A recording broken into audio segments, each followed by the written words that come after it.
একদম নতুন পদ্ধতিতে নোটে শাক আলু বেগুন আর একটু সজনে ডাঁটা দিয়ে বানাচ্ছি। একদম একটা বিন্দু তেল দিয়ে শুধু ওই তেলের উপরে সজনে ডাঁটা বেগুন আলুটা আগে দিয়েছি, আলু সজনে ডাঁটাটা, তারপরে দিয়েছি বেগুন, তারপরে দিলাম শাক। সব কিছু ওই এক ফোঁটা তেলে সাঁতলে নেব। তারপরে মাছের তেল দিয়ে ফোড়ন দিয়ে পেঁয়াজ দিয়ে তারপরে তরকারিটা আমি বানাবো।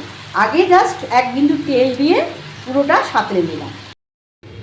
শুকনো কড়া দিয়ে দিয়েছি 5 ফোড়ন। এবার এই যে মাছের তেলটা আমি যেটা ভেজে রেখেছিলাম সেই মাছের তেলটা অ্যাড করে দিলাম।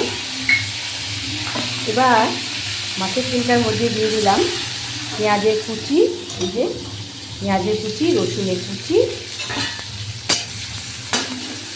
এটা ভালো করে নাড়া হয়ে গেলে ওইখানে সাঁতলানো শাক বেগুন আলু সবই আমি এর মধ্যে অ্যাড করব। মাছের তেল দিয়েছি তো এই জন্য বেশি আমি কিছু বাটা তেমন আর দেবো না। এর মধ্যে দিয়ে দিলাম নুনটা দিয়ে দিয়েছি। এবারে যেটা দেবো একটু হলুদের গুঁড়ো। শাক একটু হলুদ বেশি দিতে হবে।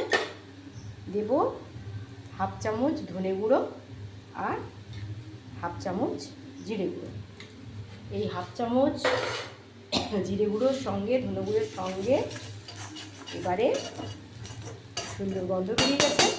এইবারে এই যেখানে আমার সাঁতলানো যে শাকটা আছে সেটা এখান থেকে এই কড়া থেকে নিয়ে আমি আস্তে আস্তে এখানে অ্যাড করে দেবো। আমিও সবজি দিয়ে শাকের ঘন্টে একসঙ্গেই 5 ফোড়ন দিয়ে বসিয়ে দিতাম, তো আজকে একটু অন্যরকম করে দেখলাম, সত্যি অপূর্ব হয় খেতে।